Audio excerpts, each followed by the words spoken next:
Précision d'orfèvre, vous allez le comprendre. Et c'est notre amie Nathalie Simon qui vous la donne tout de suite, Made in France. Schran, pardon.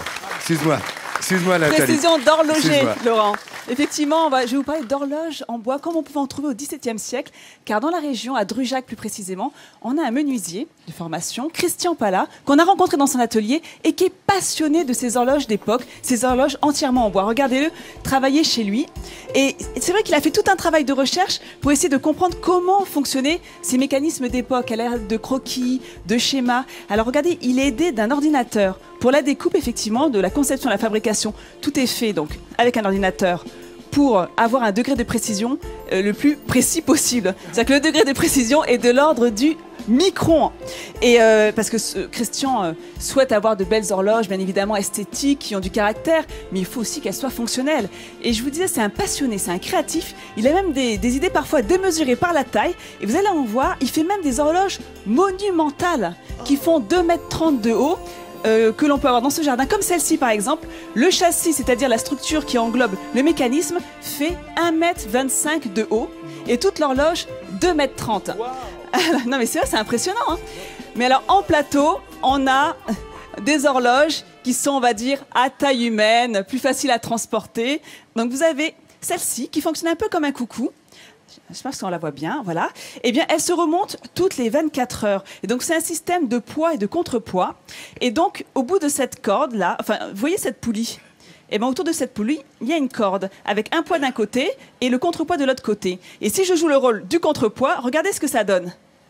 Et voilà, on distribue toute la force motrice, hop, et hop, tout le reste fonctionne. On distribue la force... Pardon, excusez-moi.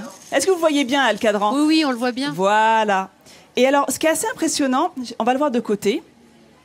Vous voyez le bois qui est utilisé pour ce mécanisme? Eh bien, c'est du contreplaqué. Alors, pas le contreplaqué que l'on peut trouver dans le commerce, bien évidemment. C'est du contreplaqué d'aviation. Car, vous voyez, là, il y a 6 mm à peu près d'épaisseur. Eh bien, il y a 12 couches de bois, du boulot, qui a été collé et serré. C'est du boulot. Et la résistance... Et Laurent, tu sais que c'est plus résistant qu'une plaque d'aluminium. Alors, pourquoi est-ce que c'est important d'avoir... C'est pour ça qu'on l'utilise en aéronautique. En aéronautique, exactement. Et alors, l'importance d'avoir un mécanisme avec un bois aussi dur, c'est bien évidemment pour avoir des dents qui ne se déforment pas à l'humidité, à la chaleur, et qu'il n'y ait pas à l'usure également, qu'il n'y ait pas de voilage au niveau du rouage, et que le tout fonctionne bien. Juste à côté, vous avez une autre horloge qui est un peu plus complexe, avec une autonomie de 72 heures. Et alors là aussi, donc, vous avez le mécanisme qui est en contreplaqué d'aviation.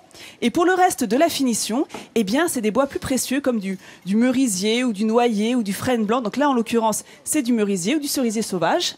Et alors, si vous êtes passionné par ces horloges, sachez que Christian, eh bien, il vend sur son site des kits d'installation. C'est-à-dire que vous pouvez acheter votre petit kit avec tous les éléments qui sont là, accompagné bien évidemment d'un plan pour un cadeau ou si vous êtes passionné, en plus c'est utile parce qu'à la fin ça fonctionne. Et donc il y a un DVD. Ah oui, mais c'est mieux, remarque en même temps. C'est vrai que c'est mieux. Bon, ça c'est une bonne Ça nouvelle. n'est pas que décoratif, c'est aussi fonctionnel. Et donc ce qui est bien, c'est qu'il y a un plan bien évidemment avec et un DVD où Monsieur Christian vous explique comment on agence le tout, on monte le tout et après comment on règle son horloge. Donc on vous mettra toutes ces coordonnées sur france3.fr et également sur Midi en France officiel. Voilà, Laurent. Merci beaucoup Nathalie, bravo à l'excellence à la française, hein. Et on va le voir toute la semaine. Il mérite un talent Midi en France lui aussi, hein. De la belle horloge en bois.